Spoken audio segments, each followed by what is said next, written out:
comment tu fais là pour sortir d'une telle crise, parce que c'est quand même compliqué. Je le disais, 7 défaites en 7 matchs, sur les 7 premiers matchs en tout cas, c'est quand même... Non, 6 défaites. Oui, non, mais pour l'instant c'est 6, mais si jamais il perdait ce soir, ça serait 7 en 7 matchs. Comment tu fais pour sortir de cette spirale absolument d'autant plus, diabolique, tu cherches un match repère. Alors peut-être que le premier match à Auxerre, parce que j'ai entendu parler d'un match extraordinaire de la part des deux équipes lors de la première journée.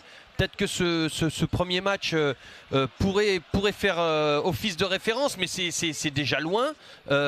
Après, c'est une équipe quand même qui a dégraissé beaucoup son effectif. Alors il y a beaucoup de nouveaux. Normalement, tu te raccroches, tu sais, avec les anciens, tu essaies de mobiliser ton vestiaire. Là, il y a beaucoup de joueurs qui n'ont pas leurs racines ancrées à l'intérieur de ce groupe, donc c'est compliqué. Maintenant, il faut travailler, faut travailler en bloc, il faut serrer les coudes les uns les autres, beaucoup se parler, se dire les choses, parce que des fois il y a des choses qui ne sont pas dites. Il faut savoir se les dire dans les vestiaires et que ça reste dans les vestiaires, et puis travailler ensemble comme un seul homme, que ce soit à l'entraînement mais aussi en match. Je pense que cette équipe de Lens a besoin d'un match référence. Donc celui d'Auxerre dont je parlais tout à l'heure, on oublie, c'est pas possible, et là il faut en trouver un.